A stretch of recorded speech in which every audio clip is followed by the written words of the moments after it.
I see you found our little hiding spot in the universe. Don't get too comfortable. This is a place where you will find those with an experience that's out of this world, or possibly deep within your life. I welcome you to the Oracles with James Tyson. Lean forward and listen. We will pull you into a supernatural journey with guests from around the world, each one experiencing some of the most extraordinary phenomena this wee planet has to offer. Now, here are the Oracles with James Tyson. Thank you, Liam. You crazy little alien, you. You're my favorite, you know. And thank you, listener. You're my favorite, too, for tuning into this episode of the Oracles with James Tyson. It's me, James, and today I'm bringing you another person here from Cascadia, and that is somebody in the Pacific Northwest. She is a medical intuitive, an author, a Reiki master, and teacher, and works with an extensive team of light beings from all the realms that include Nikola Tesla, Albert Einstein, Nostradamus, some elemental beings, a couple of angels, and a myriad of beings that she connects with to help other people. Mari fully embodied and accesses her higher self and is a psychic as well as a mental and trance medium. She uses the human energetic field to understand the issues in our bodies, mind, and spirit, and teaches classes on mediumship, embodiment, healing, spirit guides, and way more. And if you go to her website, maribeckman.com, that's Mari is M-A-R-I, maribeckman.com, you'll see a lot of the things she has to offer. Today, we're not going to get really into the medical intuitivism, which is one of the other words I think I invent, being a medical intuitive. We'll touch on that. We move in and out of what she did as a child, when she started seeing and feeling and just knowing things growing up, and how she developed into who she is today, and what her divination is, or what her path is, what her goal is, why is she here? And then we start talking about why other people of a higher vibration may be here. What is their purpose? And why, since about 2012, are more and more people, quote unquote, awakening? What is going on? Why do we have so many indigos and star children and star beings? And what is happening and why? What is coming in the future that we need all these higher vibration people? And what's going to happen to the lower vibration people? And of course, I throw out from everything from being food for aliens to great disasters, and we have a bit of a talk about that, and bless her, she argues with me, so it was really cool. We talk about things that she has seen. We don't go right into the detail, but things that are coming and why we need to be prepared for these kind of things. Now, Mari's going to be at the Galactic Fair in Lacey, Washington, March 14th and 15th. And this show comes out on the 27th of February, 2020. So if you're finding it on the web, floating around somewhere, don't worry about the dates that I'm flying out here. The other date is the 29th of February. Mari's going to be on a radio show out of Seattle, Washington on the station KKNW, 1150 AM. If you're interested in hearing a little bit more about who she is after this interview, you can always search that. If you're not in a position to listen to her live at 10 a.m. Pacific here on the Pacific Northwest, obviously, at KKNW, 1150 a.m., you can find that show after on the internet and listen to it then. So she'll be interviewed there. And then she and I are going to be at the Oregon Ghost Conference on the 27th, or the weekend of the 27th, in Seaside, Oregon. And if you're in the Pacific Northwest and you like ghosts and you like psychics and you like all the woo-woo stuff that goes along with it, please drop by to the Oregon Ghost Conference. Google that, Oregon Ghost Conference 2020, Seaside, Oregon. It's been there every year. I've been trying to get, I think I missed last year, but I've been down and I'm speaking at them sometimes. I'm not speaking this year. Mari Beckman is speaking at the event, as well as a number of other really cool people. And I'm going to have somebody on from the Oregon Ghost Conference in the next week or two to tell you a little bit more about that. But today, Mari Beckman, very, very cool lady. If you know Mari, you'll know that she's very connected to the other side. Will you say the other side, or is it interdimensional? We'll talk about that too. But we'll find out what's going on. Why are so many people awakening? What is it that's coming? And what does it mean to be a higher vibration or an empath? So it's kind of a dig into what all this, and I call it woo-woo, what is going on and why all of a sudden we are connecting more and more with each other. So let's bring Mari in now. Mari, how are you today? I'm doing pretty well. Thank you so much for having me on. Oh, it's a pleasure having you on. And you're a Cascadian. You're up in the Pacific Northwest here with me, so you can understand what goes on this time of year with our wonderful rainforest weather. Absolutely. It finally sort of quit raining. We had rain for more than 30 days in Tacoma. And this year I actually said, I'm sick of it. And a lot of people got flooded. Lots and lots of people had trouble, and just the other day it blew so hard, all kinds of stuff came down. And I think we're just really ready for spring. Absolutely over here. Absolutely. Yeah, it's just the way we're just getting it's cleansing. We're just getting a rinse and a blow dry. Right. Getting us all ready for a nice long fire season. I hope not. Oh, don't say that. Yeah, a couple of years ago, I rode down to Sturgis in 2017, Sturgis, South Dakota, and I went straight down to Portland to visit a friend of mine in the North Portland area, St. John's area, who is metaphysical. She's one of us woo-woo people. And I hopped on a motorcycle and I drove down, and it was smoky and about 100 degrees the whole trip. And she was the first human being I spoke to.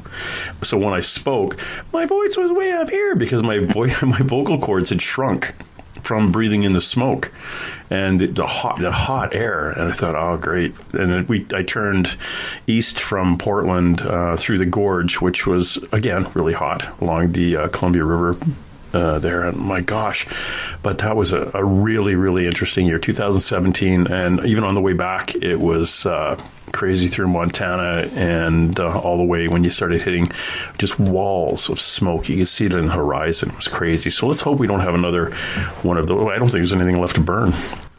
Right. It certainly could be that way. I sure feel bad for all the people that lost their homes and businesses. There was so much of that.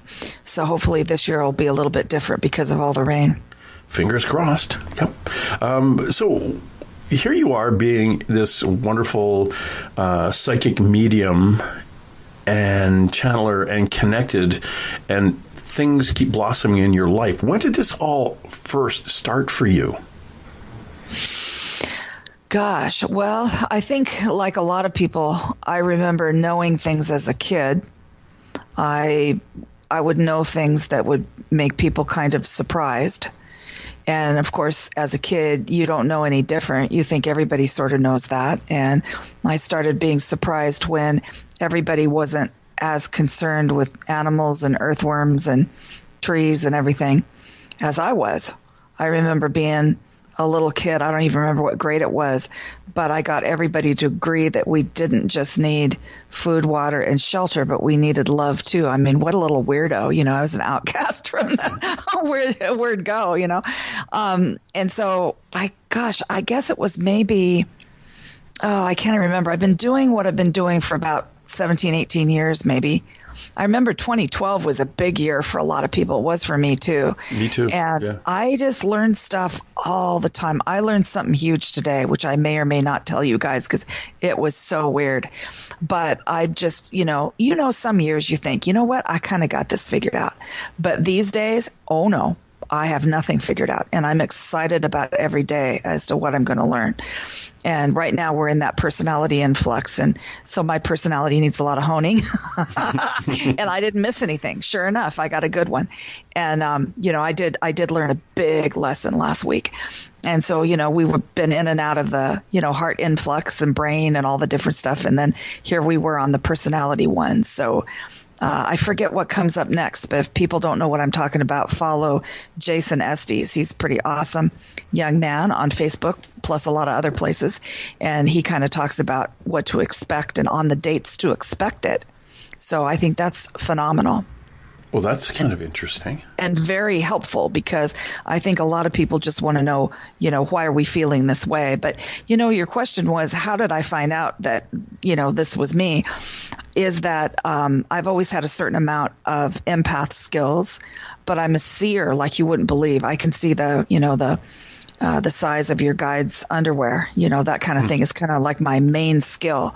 But I have all those clairs that everybody's got. And I really love to do healing. That's probably my favorite because you can really be able to help people. You can help people with all the little tricks that I know over the years that I've learned or I've come up with myself. And I speak with my guides every day, and I can see guides, angels, beings of light, beloved people's deceased and their ancestors, and talk to the higher self and communicate with aspects of a person. And I'm an embodied person, so I know who my aspects are.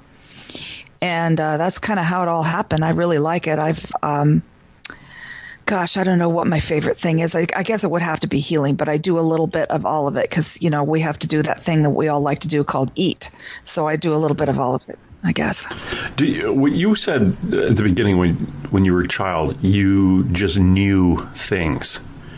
Could you give me a couple of examples of what you knew that maybe other people around you didn't? Were you actually seeing things then, or were you hearing them? Which Claire was kicking in when you were a little one?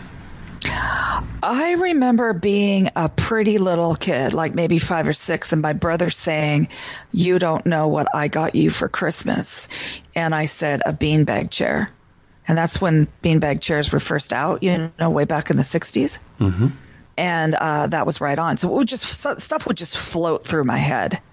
So I would just kind of know what people were thinking and feeling mostly. It's pretty easy for a little kid, I think, to pick up on emotions. So I would call people out on their emotions all the time, not even knowing. I know my mom or somebody close to me would have a certain look on their face and say a certain thing. And I would say, "But why are you so angry under that?" That kind of thing. So, just the regular little weirdo. And gosh, I don't know. I had quite a few skills, but and I was always really tuned into how people were feeling or what was going down when I was going through school, too. I had a really hard time in school because I pick up on a lot of people's how they're feeling, Yeah. The typical empath thing where you just absorb everybody else's feelings and energy around you. Yeah, and then I always had the thing but I could never figure out how I was feeling. I could never figure out my own stuff. I think that's it.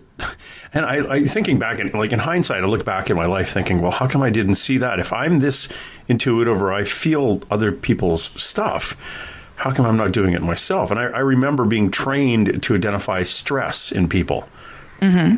And I went through this huge stress period back when I was first in the Royal Canadian Mounted Police, stuck in a little town way up north, and I was stressed out. But I couldn't identify it in myself. I had it pointed out to me, and I went through all the symptoms of high stress, and I went, "Oh, crap. Why didn't I see that myself?" And the guy said, "Well, because that's not how it works. You usually have to get somebody else pointed out." And it's the same thing when you were that glow-in-the-dark empath as a kid. You may understand seeing it in somebody else, but you can't. Well, like maybe not as a kid, but when it affects you, it's different. It's like we're not supposed to know that part, but we can know everything about everyone else. Exactly. And even though I do really, really trust my own guidance and I trust my higher self, I still, if I have a question, I'll go to one of my trusted friends that do the same work. I don't want to be my own medium. I don't want to miss anything. It's just like I want to make sure that the space is clear to make sure that I don't miss anything on somebody else. Even though, of course, we're human, we're always, we could make a mistake. When people come to me and say, I have this rash, I want to say, you really don't need me. You need someone with a diploma, like a doctor. So I'm very clear as to what I can do and what I can't. I think we have to be. The healing side of you, is that something that's come on in the last 2 years? No. You've had it for a while? I have. That was my first skill to learn, which was Reiki. I learned to do that from a wonderful person who now lives in New York, Maureen Mercier. And she was my Reiki master. And as I was learning it, I began to really open up. That was in like 94 or something like that, 95. I can't remember. Whatever that many years ago it was. I can't remember. Anyway, I noticed that my skills were opening up, and I called her and said, "Am I having, this awesome experience, what is this? Am I really just opening up, or am I having an amazing Reiki experience? She says, yeah, you really are. And that now that I teach Reiki, I tell people, don't be surprised. You'll be opening up and you're changing. And it's one of the biggest gifts I think you can give yourself is to learn how to do Reiki. It plugs you right into the Reiki board, and pretty soon you have a Reiki guide and you're able to do all kinds of stuff. And then I learned a couple other skills, hands-on healing skills, and then I developed my own. And by that point, I was already speaking with my guides, and they basically said, don't go out and learn anymore. We're going to teach you. So some of the stuff I do, I've learned, but a lot of it they've showed me. And people will get, when people do a healing with me, basically their guides, my guides, their higher self and mine, we all kind of chat. And we remove things that just don't work for them anymore, and then bring in what they need to have to feel better. And then I teach them how to do it themselves, because I don't want to leave them without some way to help themselves. I think that's really important. Oh, that's fascinating. I took Reiki, and because and the instructor that was teaching me asked if I wanted to actually teach it myself. And she said, well, then you don't need level 3. Mm-hmm. And I said, okay. And after level 1, she said, I don't need level 2. And I said, why not? And she says, because you're beyond, it'd be just a waste. It's a waste of time, because you've already got that. And I used it once on a human being and saw all sorts of things. Like dead people were coming through wanting to tell her stories, and I'm thinking, I'm just looking for something that hurts.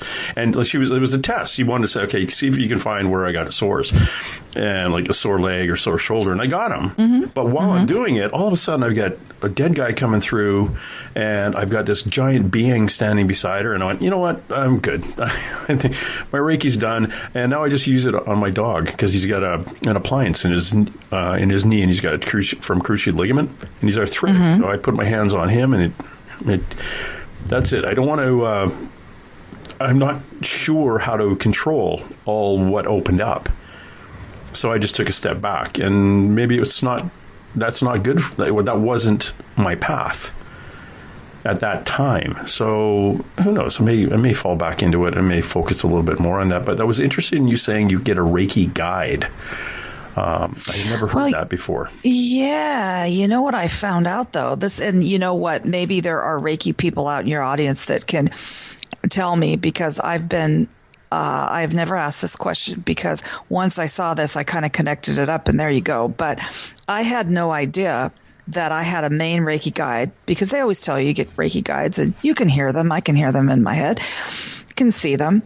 I figured out that my Reiki guide, who is Gilgamesh, he's a Sumerian warrior. He was actually a real person. That is my guide. That was a guide that I received at the time of my Reiki attunement.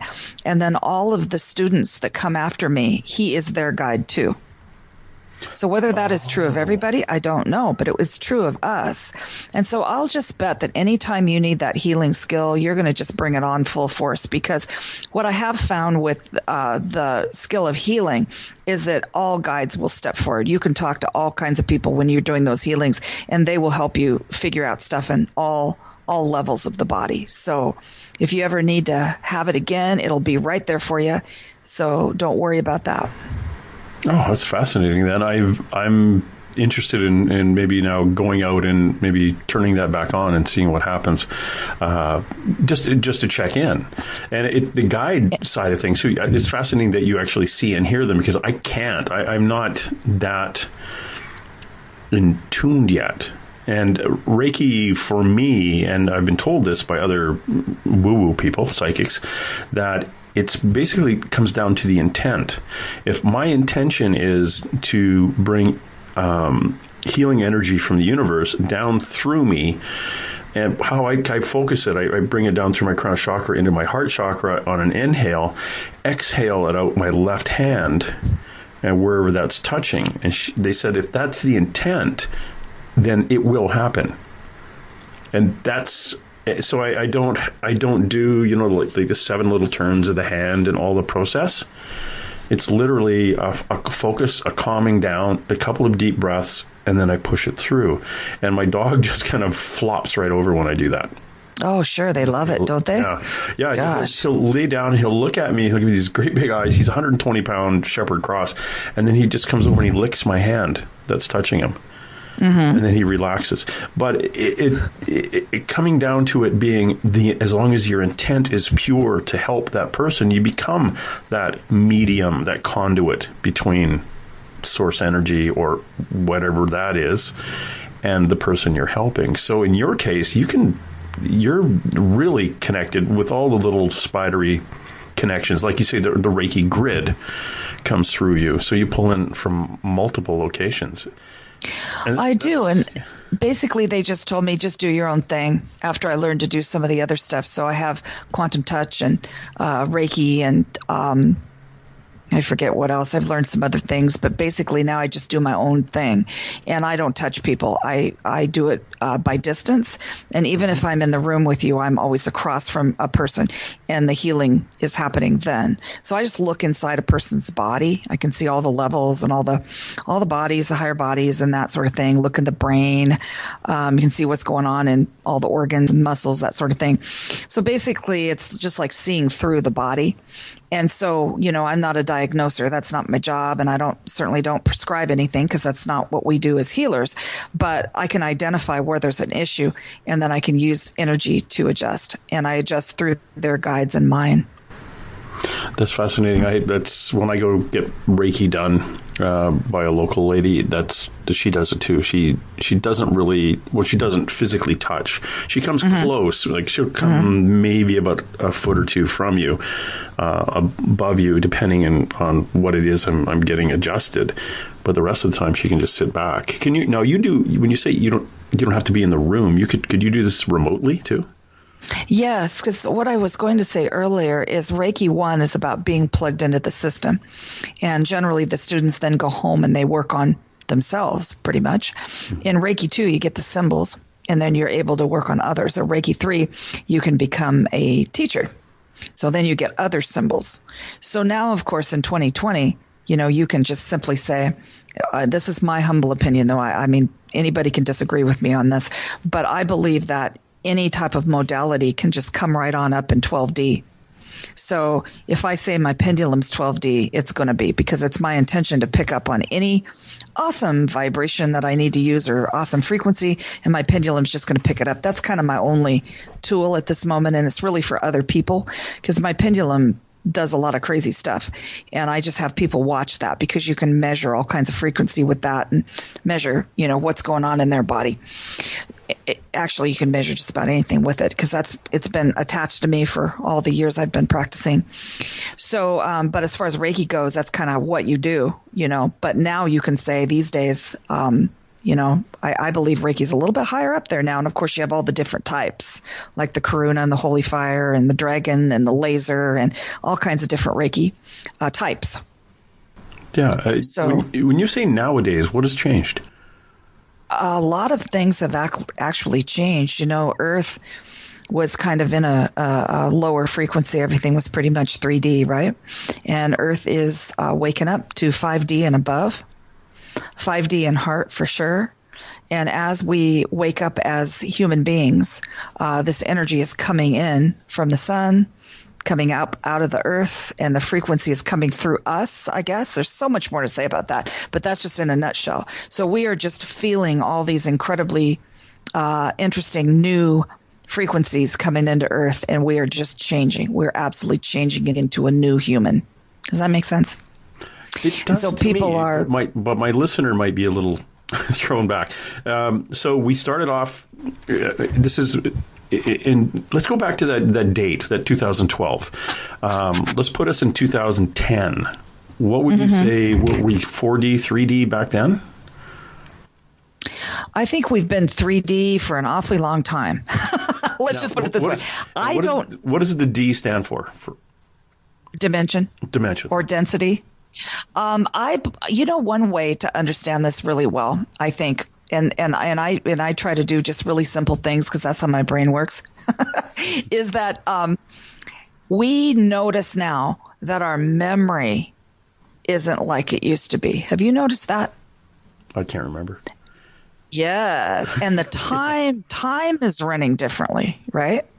And maybe we're seeing some shimmery movements, and maybe we now know that maybe what's above us is a little bit different than we thought. And maybe now we know that the news maybe is a little different, and that we know that some of the things we've believed in all our lives maybe not be exactly what purported to be. So we're beginning to understand some things are not the way they were shown to be. Yeah. And so as this energy comes into Earth, many people all over the Earth are waking up in certain areas. So us starseed folk, or blue ray beings, depending on who you are, there's gatekeepers and grid people and all kinds of people seated all over the Earth. And basically we are just little batteries or lightning rods or fence posts, whatever you want to call us. Here we are all over the Earth, and we're just waking up, bing, bing, bing, bing, going through 4D, 5D and beyond. And we just spread it, if I understand. And I understand that there may or may not have already been, for some of us, a culmination or flashpoint. Some people believe there's going to be a big overall flashpoint. Some people believe that there's going to be a flashpoint. We'll go out for a couple days and come back, and it'll be a different Earth. You know what? I don't know. My belief changes all the time. I don't really know how this is all going to go down. And at this point right now in 2020, I don't care. I just want to find ways to physically feel better, find great stuff to eat to feel better, help people feel better, and just have a lot of fun, because that's mostly what the guides are saying is, good grief, can you earthlings just have a little more fun, you know?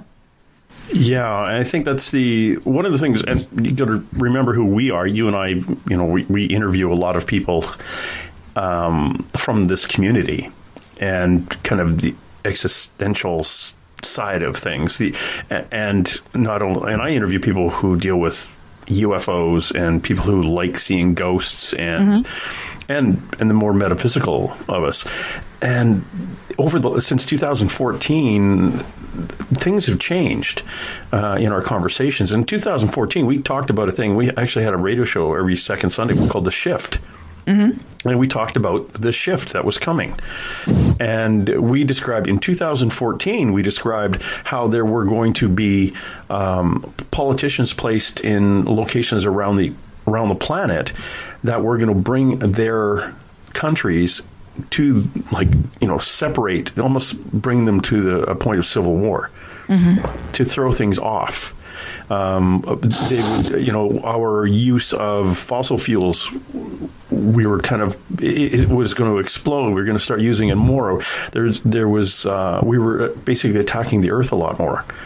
And that was going to, we were getting ourselves into trouble. It was going to culminate in severe weather. We were going to get geological upheaval, like earthquakes and volcanic activity, which would culminate in a something catastrophic that was going to shut everything down.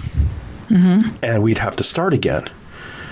And now we're getting up to this time, and I'm talking to people who have actually got dates for this, and it's a lot closer than we had thought. And it's like, crap. And you get three of these people talking to me, but individually, but they all say the same thing, and they're all from different parts of the planet. And they say, and I said, well, I just heard that from someone else. And they said, because I got that from my guides. Right. Said, ooh, crap.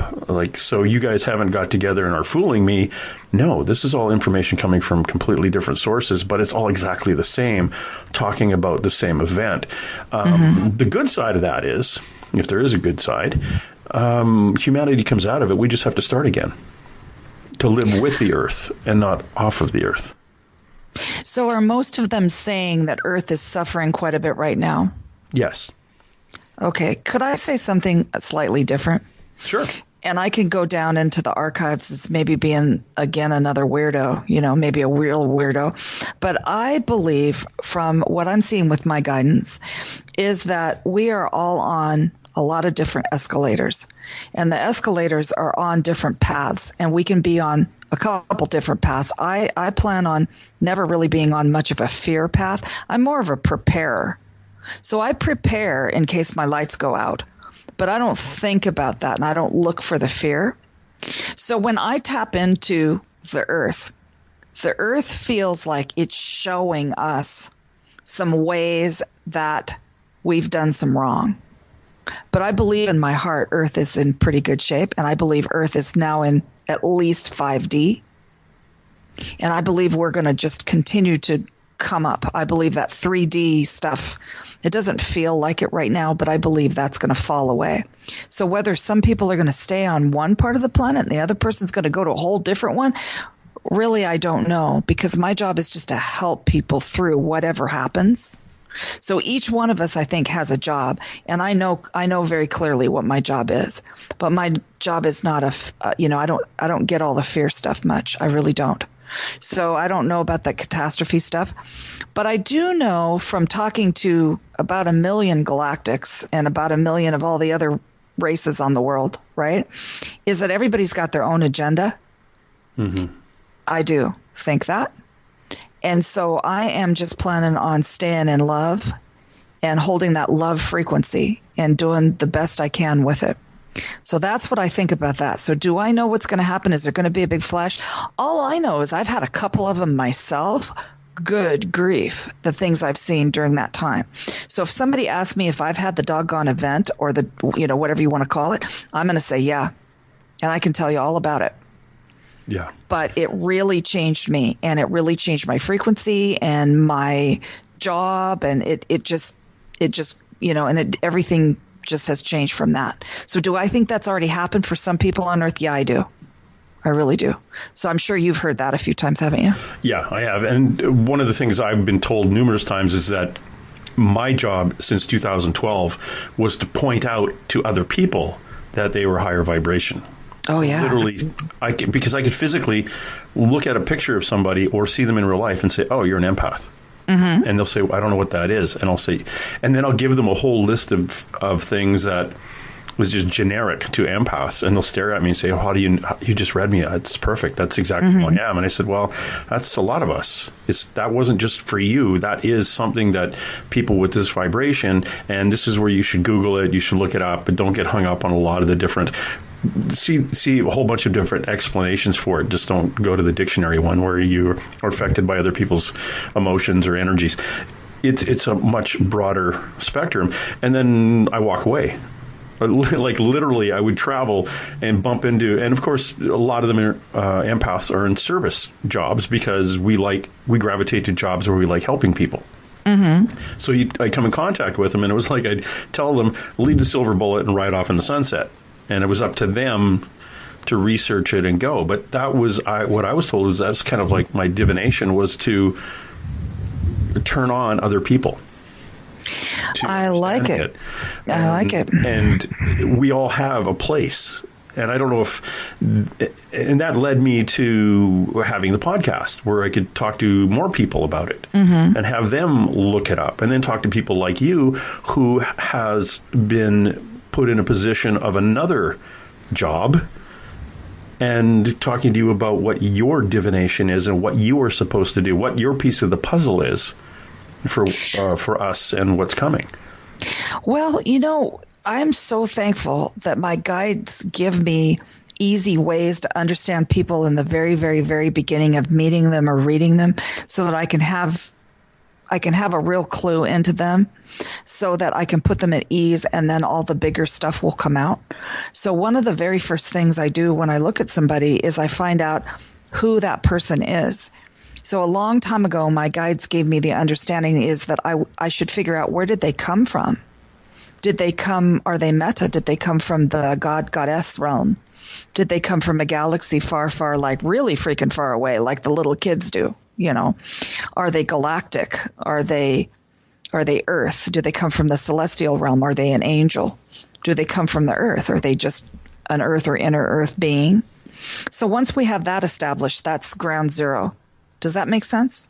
Oh, yeah. Okay. It makes sense for me. But again, it should make sense to everybody, though, because when I read somebody and I tell them that, people will say, you know what? I always knew I was an elf. You know what? I've got fairies in my house. They hide my stuff. So I will tell you 9 times out of 10, people know what I'm talking about right then. If you say, have you always had the longing to go back home? Have you never felt like part of this land? people will go, absolutely yes, from the moment I popped out, and that's a galactic right there. Okay, if you are talking to a meta, those people are movers and shakers of the world. They make giant proclamations, and they're usually true. They've got big, big personalities. Those are the people that are from the god and goddess realm, and there's not very many of those around here. I think, I kind of have a sneaking suspicion that they live in different parts of the world. But what I mostly meet here in the Pacific Northwest are angels and elementals. Now, angels are the people that are the most empathic, and they're always really helpful, and they always have a particular symbol on their body, which shows that their energy just gets sucked dry. And once I saw that symbol, I could learn to teach them how to take care of themselves, because empath skills can be a superpower, or it can take you down. It can make you sick. So it's great to identify who you are, but it's better to help them to survive it. You know what I'm saying?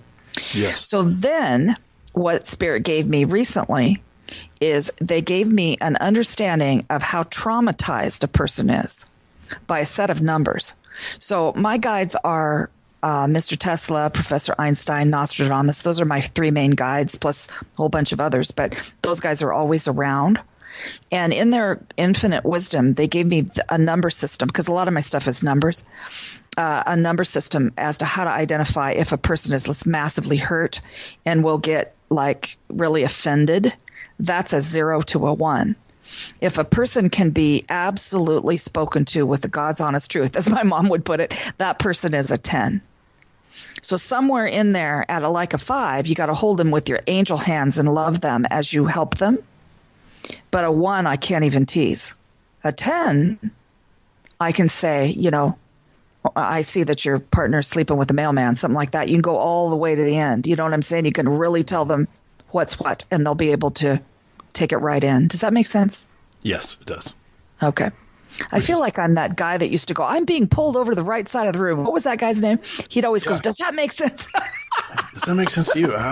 But if we don't question, we have to question it. We have to, when we get all this information and we speak it, it's like, or do you understand what I'm saying? And I do understand what you're saying. I understand to a point on how guides communicate with people. Mm-hmm. But I have yet to have that direct communication, that knowledge of direct communication with guides. When I do readings, I see a human relative come forward and stand beside the person who, as my understanding is, the in-between of the spirit guide and that person. Because that person, for them to communicate directly to your spirit guide, they'd have to have extremely high vibration, and that spirit guide would really have to dip down. So we have that volunteer come in to be that in between really quick, the hair on the back of your neck, the gut feeling, to pass on that information. So I don't seem to get my spirit guide direct communication until I have basically do a reading with cards or something to focus on, and that I get quicker, and I get it in long sentences and get a brighter understanding. So I perceive that's directly from a spirit guide, and I'm skipping the human person. Yeah, I can tell you why that is. So you're just getting out of your head, and they can get in there. So when I read people, I can see, their angels, guides, beings of light, beloved, deceased, and ancestors. That's who I always call in. So every one of those guys is there for you to speak to, every one of them. They're just, and I couldn't read a card if my life depended on it. I couldn't. Okay. I couldn't. It's not my skill. I don't have the brain capacity. I have a memory issue, so I absolutely cannot remember all the tarot. And any of those cards, they don't make sense to me. I'll look at it and I'll go, oh, that's really cool. Look at all those swords, Yeah. But so instead, what they give me is they give me a movie, and I just watch the movie. So perfect. So if I'm reading you, I might say, okay, there's your mom. And the reason I know it's your mom is your mom's holding her hand on your head. And there's your grandmother. Her hand's right above your head. There's your grandpa. That's your mom's dad. You see what I'm saying? It's all set up in symbol for me. That's just me. And each one of us are a million times different. When I see the human being standing beside the person, they give me hand signals. Yes. I've learned the different hand signals. Like, this is a decision you've got coming up. You're on path. You've got to let things go. You need to work on yourself, which I almost ignore now because everyone has to work on themselves. And then we move on from there. But and then I'll get an entire paragraph in my head, and I've learned to say it out loud. But with the cards, I literally took a card course, and I was reading for a friend, and it just dawned on me once. And I can't read cards with real complicated photos on them or pictures. And I have these Archangel Michael cards, which are very pretty, and they have a lot of words connected to them. But it's like, I'm too left brain. So I've got this other deck, which is just fractal colors. And that I get stuff on. So I was reading cards for my friend, and I just used business cards and flipped them over to the white side of the back. And the motion of flipping, actually, we just talked about this yesterday. It was the motion of flipping the card I got the information on. It wasn't looking at the card. It was the physical motion of moving the card over. And that's when it came. What's on the card was completely irrelevant, obviously, because this is a white side. But that focus and that movement, again, that's what you said, is that it was just taking that step back and allowing them to get into my head. It's kind of similar to channeling.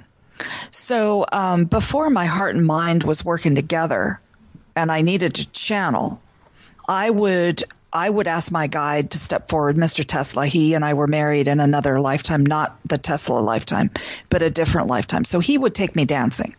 So I would put my brain, whatever side of that brain that is, way over to the left. And then I would allow the spirit to come in, either into my body or stand in front of me and speak, however it goes, because I do both. But now my heart-mind works together, and I just shut up, and they'll come through. And that's a better way of healing, too, I've found, is that the ability of healing is way higher if you could put your heart and your mind together, because the mind is becoming old news, And that's, of course, how once we can quiet our mind, good grief, you can do anything, because the mind is, needed for a few things. But in the future, heart, mind, of course, right? Yeah. We were talking to Mari Beckman. It's Mari Beckman. So when you look her up on her website, maribeckman.com, it's Mari Beckman.com. She's a psychic medium, energetic healer, radio host, and an author, and has a book in a bag. So we're going to have to wait for that one to come out. So we're going to get going on that. One of the things you say you work directly with is the Archangel Metatron. Now, for me, he's like the guy who opens my third eye. And I did a whole bunch of meditation once and finally got my third eye to open, and I was flying over villages in the UK with cobblestone streets that I landed on. I looked into windows. It was the most bizarre. I saw a beautiful woman wearing a tricorn hat, those three-peaked, like 18th century hats. And she was tall and almost dressed as a man, just a beautiful, strong woman.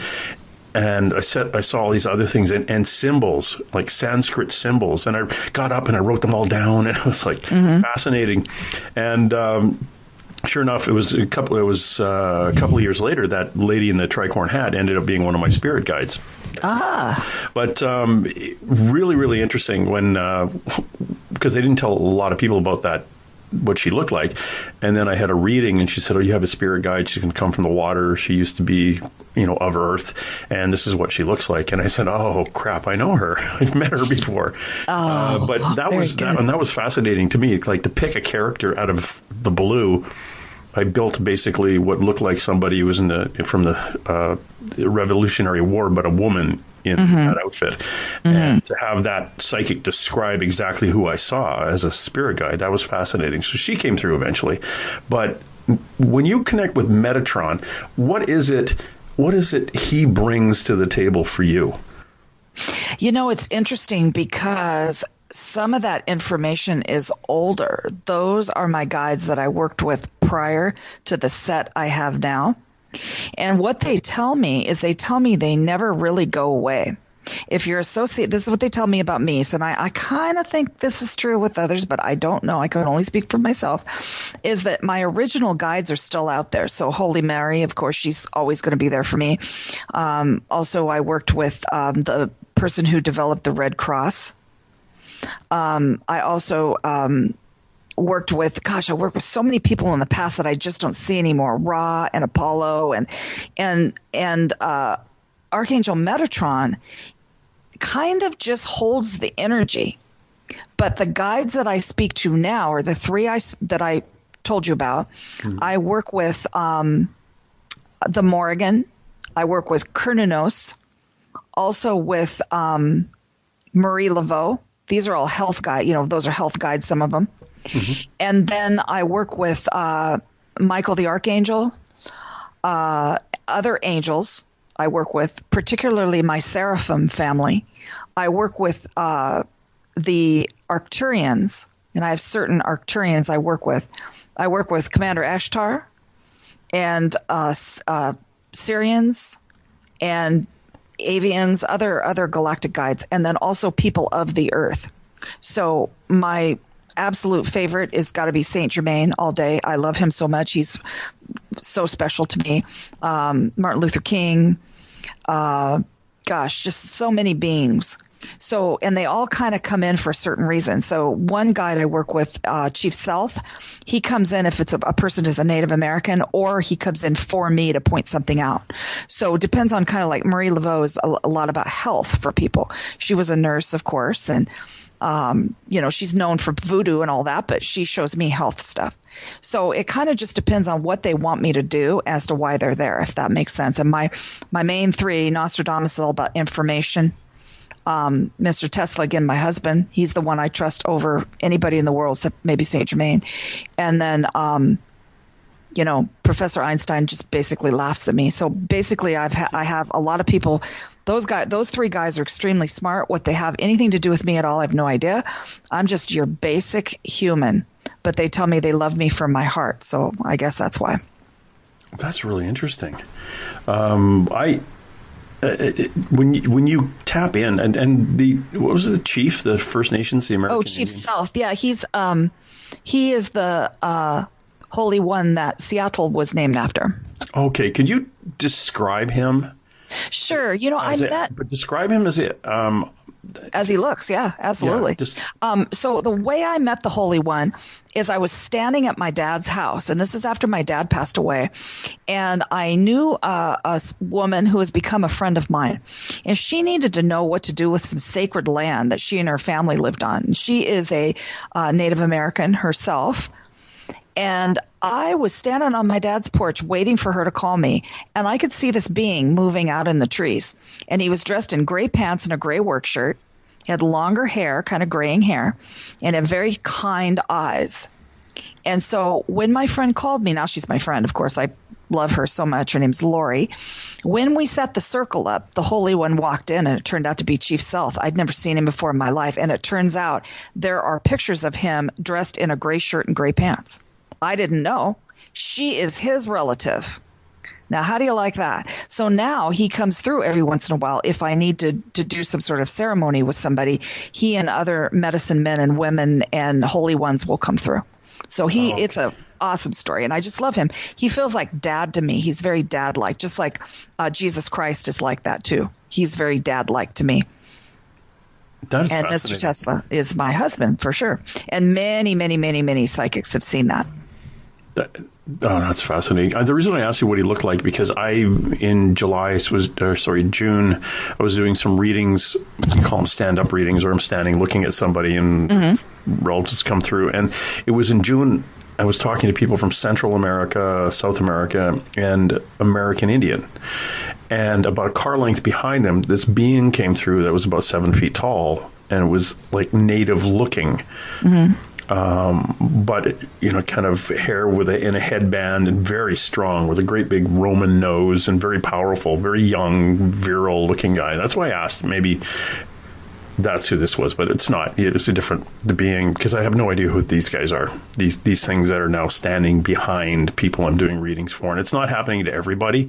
But when it does happen, they're friggin' interesting. It was at the time, it was like, what the hell is this? And when that happens, I just say, thank you, Holy Ones, because when they stand behind a person like that in my readings, that means that's that person's person.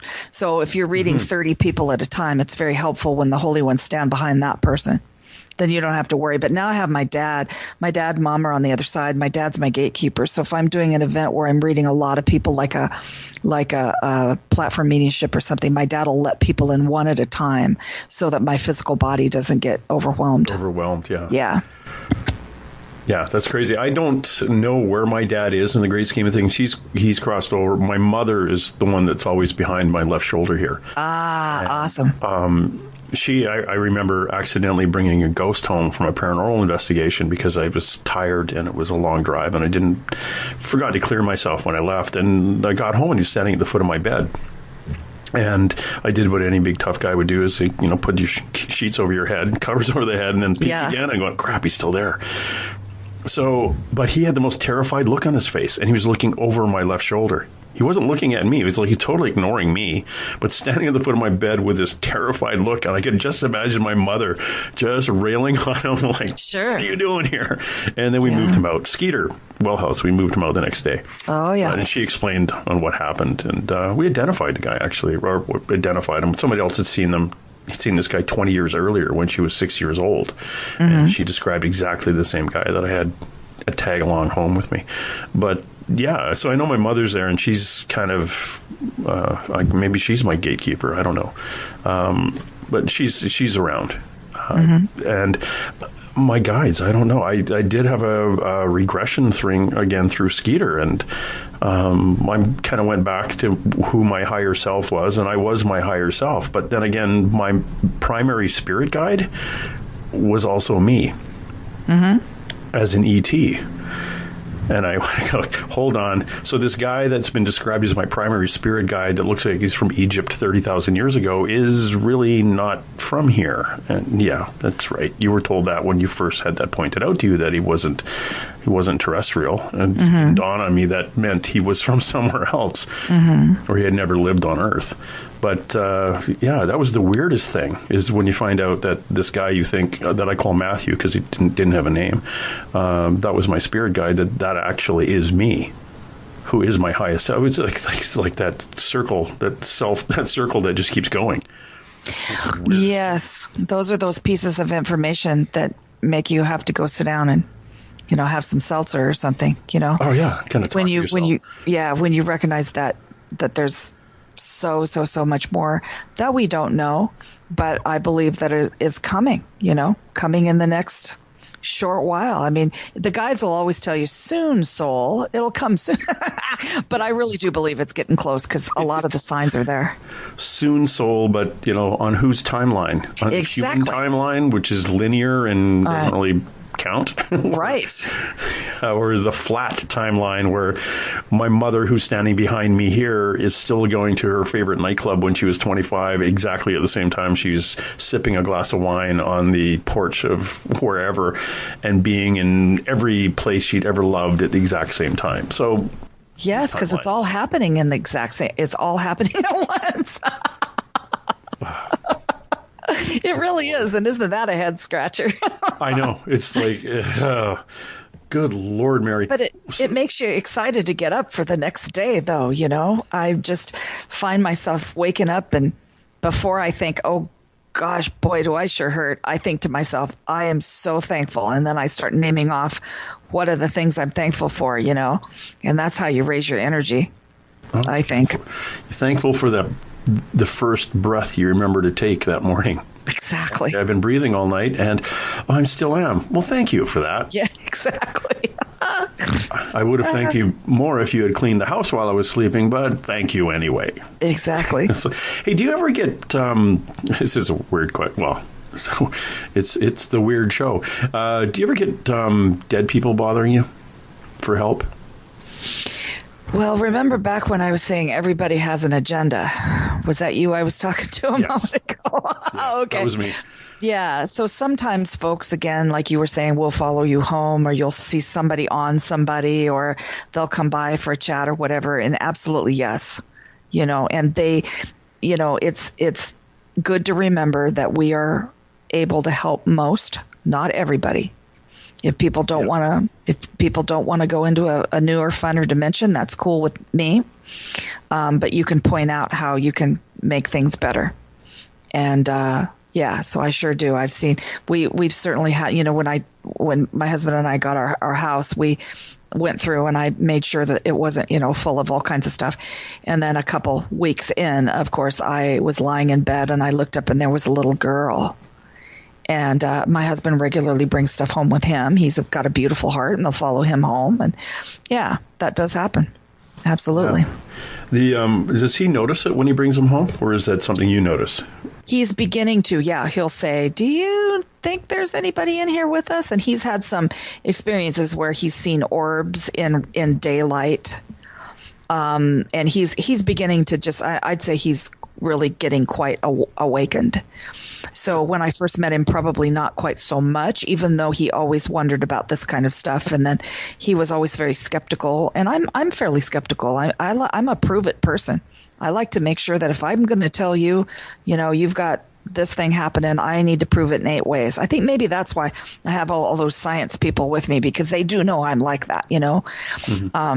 But yeah, he's beginning to have all kinds of crazy stuff happen to him, and now he knows lots of people in this business, and it doesn't seem so crazy anymore.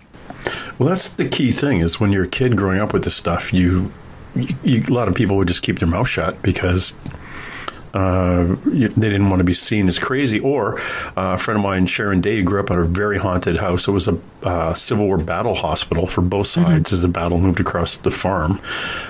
She grew up in her bedroom still had the plank floors with bloodstains on them, and she thought everyone could see the soldiers in the house, and but nobody talked to them, so she didn't.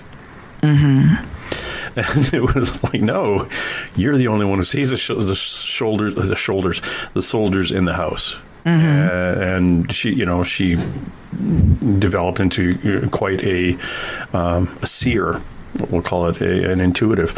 But she kept that quiet because, well, I see them, but no one else is saying anything, so I'm going to keep my mouth shut about this. And a lot of people grow up that way, or they'll have an experience, whether, again, Bigfoot or a UFO or perceived alien or an ET of some sort shows up, and it leaves and they walk out of their house or walk into the kitchen to see their parents, and it's like, oh, crap, you're not going to believe this, so don't say anything. But, I saw shadows when I was a kid in my bedroom. I saw full-on dead people, like I would be looking at somebody three-dimensionally standing in front of me. Mm-hmm. And I would just file that away as, well, that was kind of weird. I was told later that guy had died, and, he couldn't have. He must have had internal injuries because he looked fine when I was talking to him. Or not talking to him, but seeing him. Mm-hmm. But in hindsight, we go back over and go, oh, crap, there's something going on here. Am I crazy? Yeah. Well, have you noticed, I think it was in 2019, practically January 1st, 2019, it was all aliens all day.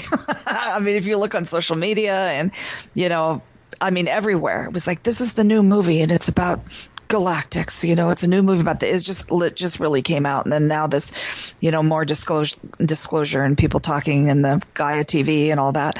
I think that's fascinating because they're some of my favorite people. Yeah, it's here's something that I'm going to put out. I'm going to say out loud is that I've talked to 3 intuitives. It's very, very connected psychics. 2 of which have had ET contact ever since they were little. Mm-hmm. One tells me about a kind of the end of, I shouldn't say end of times, an event where reptilian beings are going to show up here and take a bunch of us. And there's nothing we can do about it, but they're going to take more of the lower vibration ones. Well, not all of them, but a good chunk of the lower vibration humans off planet. Oh, I'm just having a odd breathe. Okay. My breathing just went wonky. And I was talking to her about this, and gets into a lot more detail, which was quite upsetting. And I talked to Skeeter Wellhouse, another friend, a friend of ours. We started mentioning about reptilians, and I said, hey, have you heard this from anybody? And she said, oh my God, who did you hear that from? Because that's what I've been told too. Mm-hmm. And then I was talking to another fellow who had an experience where he was actually given a date of this happening. And we started discussing, well, this is why there's no disclosure, because the government has known about this event coming with their contact with ETs over X amount of years, 50, 60 years. They knew something like this would be coming. And that would be part of the disclosure. And that would have just, people would be jumping off bridges and stuff because you don't want to be taken up by the reptilians. And the black reptilians, there's a whole whack of reptilians, but these ones are primarily the ones who run the meat market, so to speak. So that was really, that was, a week of me not sleeping well. And, you start talking about, and I want to get back to, before we scare all the children away, the elemental beings that we have in the Pacific Northwest here. My youngest daughter is, I've been told numerous people, she's fairy realm. And my oldest daughter is an empath who's like friggin' through the roof. But people like them, they're not going to be taken. If a reptilian shows up to take my youngest daughter, the fairies are going to step in and say, nah, she's coming with us. Or you got to leave her alone. So they're not touching the people that are of that background. The mixes, the hybrids, and the higher vibration people, because those people are supposed to stay and get the world back up and running and going again. But anyway, I try to throw that out and see how that fits into anything you've heard. Gosh, well, what I do notice is I notice that I can see whatever new earth is. I've had dreams. I can see it when I concentrate on it. I've kind of flown over it in some visions. So I know something is up. Do I believe that we are actually going to get in the plane and leave? I don't know. Oh my goodness. I am so sorry. People keep trying to get a hold of me here. I don't know if you're picking up on that, but I'm sorry if it is. My phone's just been blowing up. So what I see is a separation, certainly. And I guess, there are some people that aren't going to awaken. I think that's probably true. So whether or not they still continue their 3D existence, I don't know where that's going to be. That's not on my, my pay grade isn't high enough. I'm not sure why. I don't know that. I've dreamed about leaving the planet and going home from the time I was a little tiny kid. And everybody tells me that that's probably not going to happen, that I'm always going to be a helper. So I don't believe I'm going to turn out to be reptile food. I don't believe that. I just don't know. I've not seen that. That's not on my escalator. You're not. You know what I mean? You aren't going to be. It's the lower. It's somebody not only who hasn't awakened, but it's a lower thing. And we were told the 4 countries that this was going to happen in. And there'd be missing people, and the coronavirus was a part of the beginning of the call, and all this other stuff, and what the 3 countries were. And one of them was Australia, which we were fascinated. It's like, well, there's nobody living in Australia. And I said, yeah, but if you're reptilian, where would you rather have a base when it's 110 degrees all year round? And I said, well, yeah, but the place is on fire. And they said, yeah, because they're pushing populations away from where they're going to be. It's like, holy crap. Oh, see, I get different information about that. So here's the deal. I also think that there's a lot of clearing going on so that new stuff is going to happen. I don't know. I can't get on the fear bus. I never will. Will. I'm going to be on the positive bus, and I'm going to help people get better. So it's just not on my video. You know what I'm saying? Yeah, which is actually which again, we fall back to, what is your job? Right. Your job is to help people flip the switch. Because the thing is I would like to go back to my home planet where people don't hurt each other, and there's not lying, and people take care of the environment, and pets aren't suffering, and little kids aren't suffering, I'd like to go back to where I came from. Thank you very much. But at this moment, I stuck myself on Earth a long time ago. My little hand was up in the air saying, I'll go. Oh, sure. Why not? And evidently, I'll take a whole bunch of people with me on the inside. I don't know what that's all about, but at any rate, I'm just gonna keep positive, and I think that you can get your vibe up pretty dang high. You really can work with that. So if there's anybody out there wondering if they're going to be reptile food, good grief, there's a lot of ways to get your vibration up. I get on the board with that. Yeah, get going. And I think it's one of those things where there's enough people out there pointing this out, not that part of it, but pointing out that, yeah, you are of somebody who can actually change. We can change. We can enlighten ourselves. We can raise that vibration. It's out there. It's about 15 years ago when this whole, oh my God, the ghosts are in my house, and we had television shows coming on. People started watching it and buying into the fact that, because I saw ghosts when I was a kid, maybe it's not that weird if I say it out loud now. So we went through that time of, ghosts, and then there's life on the other side, and then what is the other side, and crossing over and things. And we opened our mind up to that. Then we, like you say, we went through that, that whole ET thing. And we're starting to open our minds up for that. 10 years ago, the Ancient Aliens things came out. And, I sat down with Eric Von Daniken and interviewed him. And it's funny, he's written 50 books, and he's never seen a UFO. Oh, my gosh. I see UFOs. I do, too. I've been up to Sedona watching them with Melinda Leslie, night vision, and I kept going through my head is, okay, I just left Eric Von Daniken, and he's heading back to Europe. And I was like, frig, buddy, come here. If you want to see a UFO, come up here. Oh, yeah, gosh, there's tons up here. Place. Absolutely. The Pacific Northwest is packed with them. We're hot. I don't know who's flying them. I just say I know they're unidentified. They're flying in their objects, and they're flying in groups and doing zigzags and flying all over the place and hitting, flashing them with your little laser beam and your handheld laser pointer, and they're getting 10 times brighter, and then they dim back down again and take off. It's like, okay, somebody can't say there aren't UFOs, because I'm looking at the friggin' things right now. And, sure, okay, maybe there are government. Who knows? I talked to Bob Lazar. He claims he worked at a place called S4 doing reverse engineering on them. It's like, and this is my police brain kicking in as I'm interviewing him. I'm talking to him. I know he's not lying.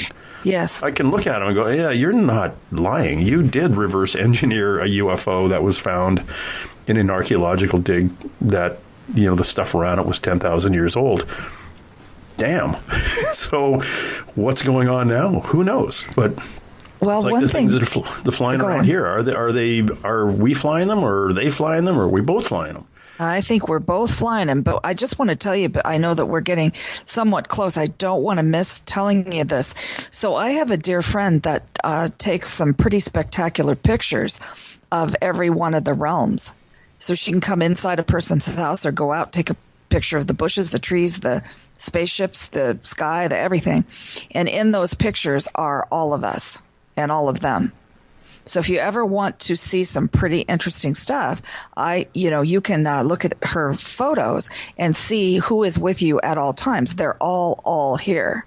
So some of those plasma ships, where it's just one person in the plasma ship, which is Merkaba ship, whatever you want to call that. Yeah, absolutely. I mean, we can get an armed Merkaba ship, so why can't they? What does the photographs look like? Because I had a photo taken. It looked like a Polaroid. I put my hand on this metal thing, and it took a picture. And I remember I was telling you, the psychic told me my spirit guide had never been terrestrial. I had these pictures taken, and I had it on a desk and a counter, and an ET experiencer shaman psychic fellow, Derek White Skycloud, walked by, and he looked at it and said, "Oh, your spirit guides are ETs." And he walked away and went, "What the heck? What?" Well, they look like a bunch of beings. Yeah, they're everywhere. Yeah, they're in the room you're sitting in. They're in your, they can be reflected in everything. So they look like what you think they might look like. And so elementals look like elementals, and angels look like angels, and fairies look like fairies, and they're in those photos. So I will give you her name so that you can interview her. She's pretty amazing. But I would just tell you, they are absolutely everywhere. So if you think you're going to sleep to lay down in your bed by yourself at night, you're not. So there you go. But, you just kind of have to be discerning and go through your own heart. So if you see a being in front of you, you should be looking at their heart field. Does that being have a heart field, or does it have, everybody has an agenda, right? What's their agenda? Are they there to teach you something? Are they there to point something out? Do they have a message? What is it? If they don't have any of that, I'm going to exit them out of the matrix. You know what I'm saying? Out the door you go. So it's up to us to begin to learn to feel through our heart and understand, what do people want? What do all these beings want? I mean, I see Sasquatch myself, and some of them are guides, Sasquatches that you see through your third eye. And I had one come into a few visions and a few readings. And I just kept wondering if that person, are you a guide of mine? Let me see your heart field. That's all you need to do. So I don't really know how this is all going to turn out, but my goodness, what a ride. And aren't we happy we're here to see it? We heard about this so many years ago that something was going to happen. We could feel something was going to happen. And by golly, it's happening. We can demonstrate it all the time now. I remember teaching classes years ago, and I'd say, so does anybody feel that energy? And one person would put their hand up. Now I teach classes and everybody puts their hand up. Do you feel it in your heart? Do you feel it in your head? Where do you feel it? How are you doing? Are you losing your memory? What's going on? That kind of thing. And everybody knows that this is happening. It's like the elephant in the middle of the room that nobody talks about. It is happening. The human being is changing. It is. We are talking to Mari Beckman. Please go to her website. It's kind of cool. You can actually get a reading through there, too. You can book online. MariBeckman.com. It's MARI Beckman.com. Mari, you were talking about looking at their heart and seeing their heart. What is it I want to see when I ask to see? Just that the feeling is there, that they are honorable and that they have a heart and that they want the best, If I get a negative feeling through my clear feelers, and I don't I make mistakes all the time. The other night I got up and everything was dark in our house, and all I could see in front of me was a big giant tail. And I was asleep practically, and I exited that out the door. That turned out to be a dragon. That was my dragon. I exited my own dragon. Now that's a mistake.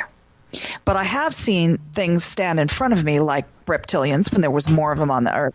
I have seen reptilians, and I believe there are less around than there used to be. Now, has somebody in the government made some deals? Well, that wouldn't be the first time, would it? No. But I also do believe that there are many races that are working for the good of the planet. The Pleiadians, the Arcturians, the Sirians, the Andromedans. There's many, the Mantis beings, all kinds of beings out there that are working for our best interest. So, really, is there some sort of a deal that the government has made where we're going to be food? I don't know. That's not on my timeline. But I do know that there are a lot of beings that are trying to assist us. We're kind of the biggest show in the galaxy and beyond right now. Yeah, that whole thing with the government making deals, it wasn't up to them. It was up to Creator. When the reptilian first showed up in the Garden of Eden. And they said, you know what, if, you guys all have one rule. You just have one rule. One rule. Just follow it. Do unto others as you would have them do unto you. That's it. That's all you have to do. And I guess we screwed up. Some of us. So we'll see. And again, that's that whole other, again, I'm talking to a whole bunch of different people and kind of filtering it through other conversations and thinking, we'll see how this turns out. Absolutely. We sure will. I was also told this was supposed to happen back in 1960, but there was a change of consciousness then. So, we were starting to live again with the earth as opposed to living off of it, like pulling things out of it and living there. The earth is very resilient. There's, when you say there's ET helping us take care of the earth, one of the things that I heard, and throw this out here to your guys, that there's an ET race that actually created a technology, whether it's brought in a bacteria or something that eats the radiation released from Fukushima and all those places, and 3 Mile Island, and is actually cleaning up the radiation. Mm-hmm. So that sounded like a good thing.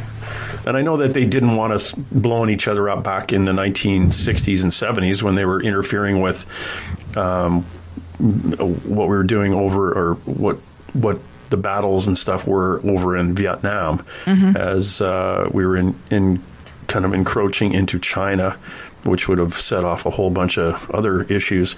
And the ETs were actually pushing the U.S. gunboats off the river, chasing them out to the river, because they didn't want that to happen. So they are actively trying to step in and say, look, dummies, you're gonna screw everything up if you keep on the path you're going on. And I think this is the positive, is the people like you who have awakened to realize that you have a job. And it's just, making sure that other people have that that time to awaken themselves, and especially with your medical intuitivism. Intuitivism, is that a word? It is now, because I've said it out loud, and it's a recording. So it is. Intuitivism is a word now. So you have that, and the healing is important. And when you heal somebody, no matter who they are, if they believe you're healing them, and they understand that, oh my God, I had a psychic medium heal me. I had a healer, an energy healer. Therefore, this must be real. Well, all of a sudden, they've gone up in vibration themselves. Hopefully, yeah. And the thing is if they have the same intention that the person that's doing the healing does, and it is their time, and all the planets in a row, absolutely, that healing is going to happen. Sometimes that'll be the last healing they need. Sometimes they'll get a tick of a healing. Sometimes they'll get a lot of a healing. There needs to be a lot of things in place. Maybe we're just the next rung on the ladder. Everybody's completely different.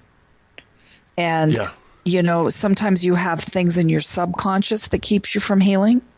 I have a friend that you should talk to about that. He's a master of releasing things out of the subconscious.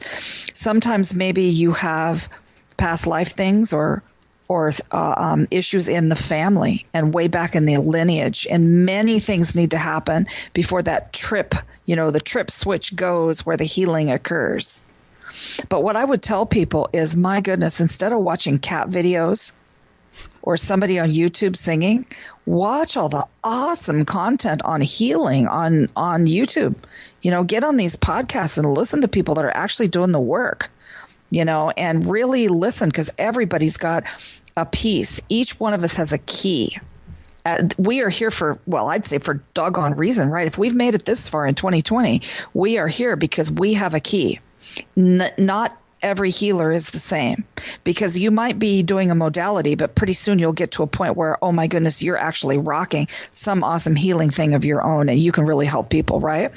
So that can be said for a lot of folks. Are they going to be people like you that bring people together so that we can all tune in and find out what's going on? I mean, there's so many ways we are of value right now in 2020. So I would say, if you want to get out there and heal, now's the time. Do it, do it, do it. And just understand that it's a thought process. It's not, take some training. There are people out there who show you how to do it properly. If you have that ability to tune in, and you actually have the drive to do it, the actual intent to be a positive being and heal, it will work. It's not something. It's kind of like learning tarot. My understanding, because I can't. My dyslexia. Because I can't memorize a bunch of cards, and anybody can do tarot because it's written. What you're flipping is written down. What the reason you flip these cards over is kind of out of your hands, but now that the card's flipped, you just read it, and this is what it means. But as a healer, if you can. Once you get your mind around this is real, this is how it works, and through meditation, I can raise my vibration to get this done. All those belief systems have to kick in. You have to believe they exist, and you'll be able to do it. It's just getting that into your head where you can 100% believe you can do this, and this is the result of what I've practiced and what I am doing. Again, it's intent and belief. It's that overcoming the disbelief that anyone can do this. And so then I would go one tick further, because now it's 2020 and we're engaging our heart mind together. If you understand that the body and that life basically is a video game, how would you get in the body to make changes? And that's the healer of the future. So whatever you can think up, any way you can get in the body and make a little video game happen. Yep, that's healing right there. That is cool. We are talking to Mari Beckman. Mari, you have a couple of things. I'm looking at my fancy piece of paper here, my big notepad. You are on this Saturday on KKNW, 1150 AM in Seattle. And what's the name of your show, the show you're going to be on? They are having me on the Jupiter Rising show. It's an awesome astrology show where I first started out. I was the co-host on that show. And the person who has been doing that show for, oh my gosh, years and years, Eileen Grimes, and her co-host now is Doug Johnston. So they are having me, and we're going to be talking about astrology and metaphysics. Yeah, so I'm pretty excited. It's 11:50 a.m. KKNW. And what time are you going to be on? That's 10 a.m. Pacific Standard Time. 10 a.m. Pacific. Now, remember, everybody, that you can find that show after it's aired, too. Just go on the internet and Google 1150kknw.com. Again, 1150kkw.com. Mary's going to be on there at 11 a.m. on Saturday coming up. 10. It's 10. Sorry, 10. So the time difference, there is none. The we're Northwest, for God's sakes. So 10 a.m. and I think I was going with the 11:50. 11:50 a.m. Yeah, that's all right. There you go. KKNW. And again, you can find that online after the show is over. You're also going to be in the Ides of March, or March 14th, 15th, the Galactic Fair in Lacey, Washington. So if you're in the Pacific Northwest and you are interested in things like this, please, if you drop into the Galactic Fair in Lacey, Washington, Mary's going to be there. And then she and I are going to be at the Oregon. Oh, you hope you're going to be there, yeah. Well, I hope so. I'm standing here thinking, I wonder if I sent my money in, but I've been there for the last few years, so hopefully he'll slide me in at the last minute. Anyway, please come. It's awesome if I'm there or not. He has James Redfield and Eric Rains and all kinds of awesome people, and that's more of kind of like a little thing that you come in and listen all day to incredible speakers, and there are vendors there, and I am there to absorb the good mojo that's happening all day. Perfect. For sure. Now, you're not sure yet if you're going to the Oregon Ghost Conference, or was it? No, I absolutely am. Yeah, I'm a speaker. I'm going to be teaching about, catching up with your guides, hooking up with your guides and people in all realms. So I'll be at 5 p.m. to 6 p.m. on the main stage as a speaker there, and I'll be a vendor there too. Perfect. And I hopefully, when I hear back from them, I should be there again this year, too. That's the Oregon Ghost Conference in Seaside, Oregon, March 27th to March 29th, 2020. And if you, again, with us Pacific Northwest people, you've got to get out here. And there's a lot of things going on. A lot of, from Port Gamble Ghost Conferences, the Oregon Ghost Conference, to McMinnville UFO Conference. I think it's in May. And then if you ever been, have you ever been down to the Portland, any of the McMiniman properties? No, I would like to. We just got a McMinimans in Tacoma. Little old Tacoma just got one, but I haven't been to any of those. But when you say little old Tacoma, because that family, they buy these really old buildings and turn them into very, very cool places. I stayed out in a place called The Lodge in, I think it was Spruce Valley or Spruce something in Oregon. And it was an old, Messianic lodge. And it was the creepiest place I stayed in for a long time. And I've stayed in some pretty haunted places. But, yeah, that was a cool place. And they fixed them all up, and they're full of local artwork. And, they're a lot of fun. And, I was going to ask you, have you ever been to the ECETI Ranch?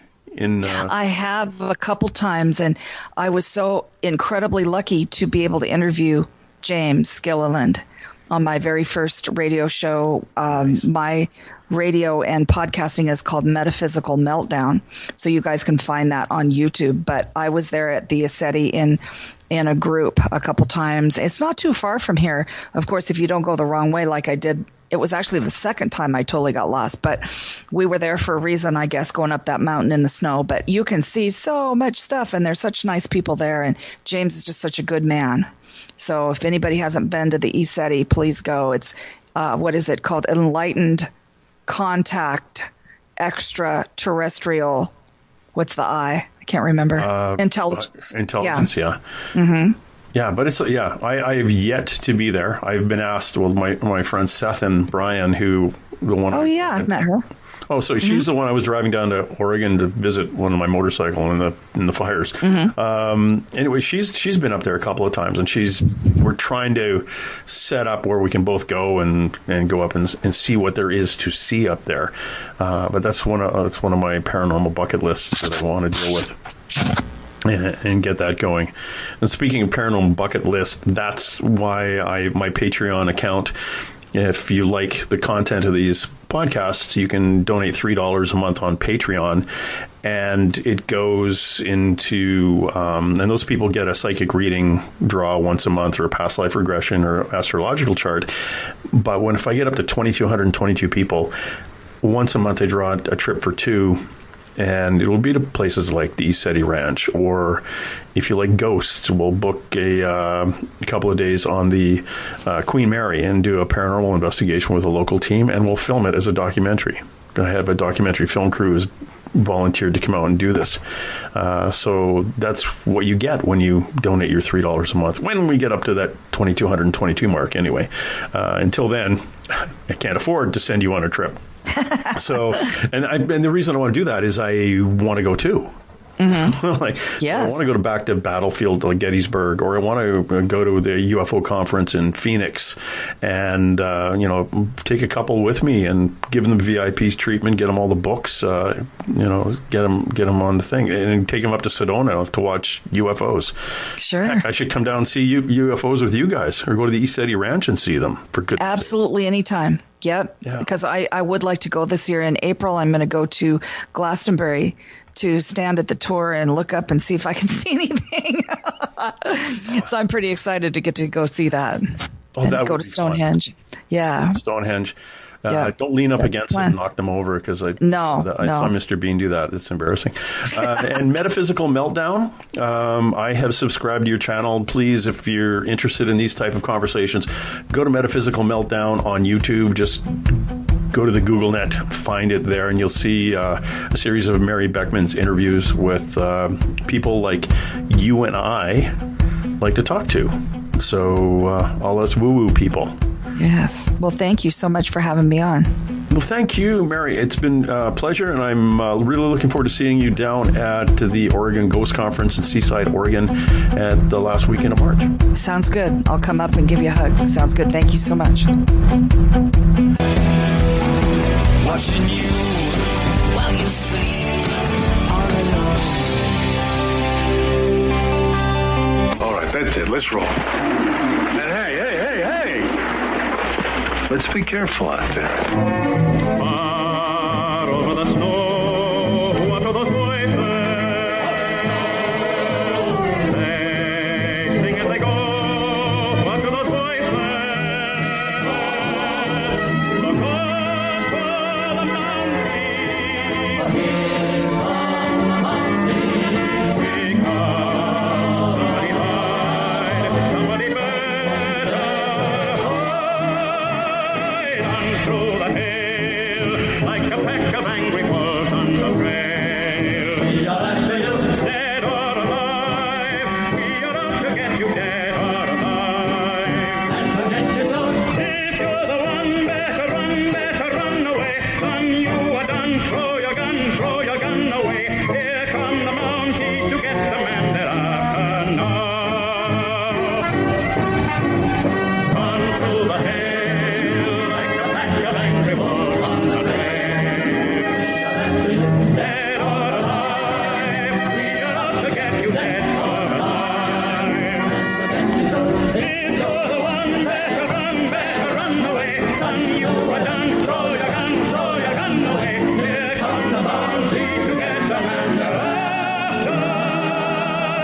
know.